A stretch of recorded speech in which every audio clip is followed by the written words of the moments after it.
یہ بخاری شریف کی روایت ہے جی، نبی اکرم صلی اللہ علیہ وسلم نے یہ دعا سکھائی ہے جی۔ ایک دعا کا جو حصہ ہے اس کا تعلق دنیا کے ساتھ ہے دنیاوی طور پر، اور ایک کا تعلق آخرت کے ساتھ ہے جی۔ دوسرے الفاظ میں اگر آپ کو سمجھاؤں تو یہ سمجھیں کہ دو قسم کی تکلیفیں ہوتی ہیں جو انسان کو پہنچتی ہیں۔ ایک وہ تکلیف ہوتی ہے کہ جس کا تعلق انسان کے جسم کے ساتھ ہوتا ہے، ایک وہ تکلیف ہوتی ہے اور بیماری ہوتی ہے جس کا تعلق انسان کی روح کے ساتھ ہوتا ہے۔ تو جس کا تعلق جسم کے ساتھ، حضور نے اس دعا میں اس سے بھی پناہ مانگی ہے، اور جس کا تعلق انسان کے جسم کے ساتھ ہے اس سے بھی حضور نے پناہ مانگی ہے۔ جسمانی اور روحانی دونوں قسم کی بیماری سے اللہ کے پیغمبر نے بچنے کا طریقہ بتایا ہے، اس لیے اس کے اوپر توجہ دینی چاہیے۔ اور خاص طور پر یہ جو فقر و فاقہ ہے، ایک حدیث میں آتا ہے حضور نے ارشاد فرمایا کاد الفقر ان یکون کفرا، یہ جو فقر ہے نا، فقر ہے، غربت ہو گئی، فقر و فاقہ ہو گیا، مال کے اندر کمی ہو گئی، بھوک ہو گئی، قریب ہے۔ حضور فرماتے ہیں کہ یہ فقر و فاقہ انسان کو کافر بنا دے، اس لیے جس طرح کفر سے پناہ مانگتے ہیں فقر و فاقہ سے بھی پناہ مانگنی چاہیے۔ حلال کمانا چاہیے، حلال کے لیے محنت کرنی چاہیے، تاکہ جو ہے نا بندہ فقر و فاقہ سے بھی بچا رہے، اور ساتھ ساتھ اللہ تعالیٰ سے دعا بھی کرتے رہنا چاہیے۔ چنانچہ یہ حدیث پاک کی دعا ہے اللہم انی اعوذ بک من الجوع، اس کا معنی ہے اے اللہ میں بھوک سے تیری پناہ چاہتا ہوں۔ جوع عربی زبان میں بھوک کو کہا جاتا ہے، بھوک میں ساری چیزیں آ جاتی ہیں، فقر و فاقہ آ جاتا ہے، مال میں کمی آ جاتی ہے، باقی جتنے بھی چیزیں ہیں جس کے اندر بندہ پریشان ہوتا ہے وہ ساری چیزیں اس میں آ جاتی ہیں۔ فَإِنَّهُ بِئْسَ الضَّجِيعُ، اس لیے کہ یہ بھوک بہت بری ساتھی ہے، بہت سخت اور برا ساتھی ہے، اس سے پناہ مانگنی چاہیے۔ چنانچہ نبی اکرم صلی اللہ علیہ وسلم نے بھی اس سے پناہ مانگی ہے۔ تو یہ جسمانی بیماری ہو گئی، جسمانی تکلیف ہو گئی جی۔ باقی آپ جانتے ہیں کئی دفعہ میں نے آپ کو بتایا ہے جی، یاد رکھیں ساری کائنات میں جتنے بھی مخلوقات ہیں سب کو رزق دینے والا تو اللہ ہے۔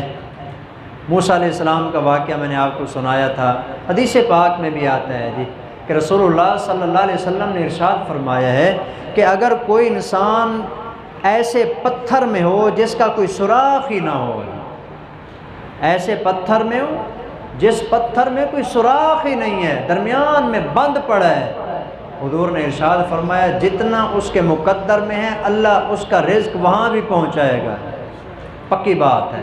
موسیٰ علیہ السلام کا واقعہ سنایا تھا، جا رہے ہیں پتھر پڑا ہے، اپنا عصا مبارک مارا، ایک اور پتھر نکلا، پھر مارا اور نکلا، 3 مرتبہ وہ اس میں سے ایک پتھر نکلا، تیسری مرتبہ جو پتھر ٹوٹا نا اس کے اندر ایک کیڑا تھا اور اس کے منہ میں سبز پتا تھا جی، اور وہ گفتگو کر رہا تھا۔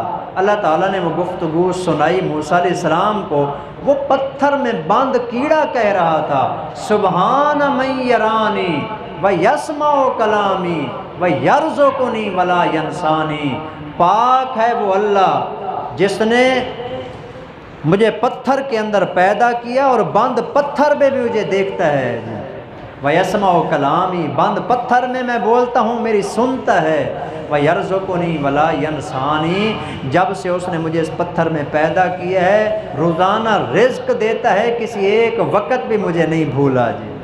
تو بند پتھروں میں بھی اللہ رزق دیتا ہے، اس لیے آپ علیہ السلام نے دعا مانگی ہے، بھوک سے پناہ مانگنی چاہیے کہ یہ بڑا سخت اور برا ساتھی ہوتا ہے جی۔ ساتھ یہ روحانی بیماری ہے، یہ بھی مانگ لیں جی، یہ بھی بہت اہم ترین حصہ ہوگا، کیونکہ یہ جو خیانت ہے نا، خیانت سے پناہ مانگی ہے، یہ اتنی سخت چیز ہے، رسول اللہ صلی اللہ علیہ وسلم نے اس سے کئی مقام پر پناہ مانگی ہے جی۔ خیانت کے کئی سارے مفاہیم ہیں جی۔ خیانت کے عام مفہوم یہ ہے کہ امانت میں خیانت کرنا، کسی چیز کو بندہ جو ہے نا ضائع کر دے، ہلاک کر دے، تھی کسی اور کی، امانت کے طور پر رکھی ہوئی تھی، یہ کھا گیا جی، حضور نے فرمایا کل قیامت کا دن ہوگا، اللہ وہ امانت والی چیز اٹھا کے نا جہنم میں ڈال دیں گے، کوئی بھی چیز ہو اس کو جہنم میں ڈالیں گے، اور اس بندے کو کہا جائے گا کہ جو امانت تیرے پاس اس نے رکھی تھی وہ واپس کر۔ وہ کہے گا یا اللہ میرے پاس تو وہ ہے ہی نہیں۔ اللہ تعالیٰ فرمائیں کہ وہ جہنم کے فلاں کونے میں پڑی ہے، جاؤ وہاں سے اٹھا کے لے آؤ۔ حضور نے فرمایا کہ وہ جب جہنم کے اندر اس کو لینے کے لیے جائے گا، نیچے جاتے جاتے 500 سال لگ جائیں، اور جس وقت اس کو اٹھا کے اوپر آنا چاہے گا 500 سال کا سفر مزید اس کو لگے گا۔ اور حضور نے فرمایا کہ جب وہ نیچے سے اٹھا کے کنارے پر پہنچے گا نا، وہ چیز اس سے چھین کے پھر جہنم میں ڈال دی جائے گی، اور کہا جائے گا دوبارہ اس کو اٹھا کے لاؤ۔ اس کو یہ سزا ملتی رہے گی کیونکہ اس نے امانت میں خیانت کی تھی، اس لیے سے آپ علیہ السلام نے پناہ مانگی ہے۔ تو اس سے بھی پناہ مانگنی چاہیے جی، اس لیے آپ علیہ السلام نے اس حدیث مبارکہ میں پناہ مانگی ہے جی۔ یہ مختصر سا جملہ ہے جی، اس کے اوپر اگر ہم توجہ دیں گے، دل کے ساتھ دعا مانگیں گے تو انشاءاللہ اللہ تعالیٰ اس سے پناہ عطا فرمائیں گے۔ وَأَعُوذُ بِكَ مِنَ الْخِيَانَةِ، اے اللہ میں خیانت سے پناہ چاہتا ہوں۔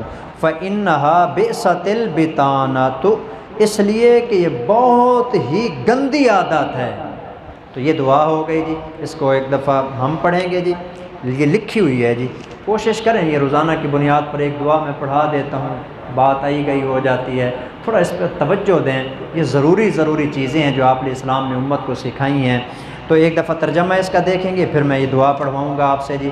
اللہم انی اعوذ بک من الجوع، اے اللہ میں بھوک سے تیری پناہ چاہتا ہوں۔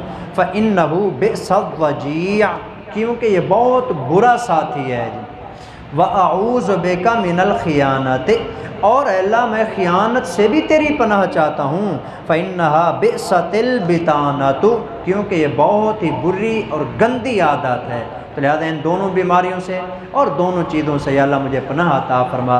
تو آپ علیہ السلام کی بتائی ہوئی دعا ہے جی، اور یہ بخاری شریف کی روایت ہے جی۔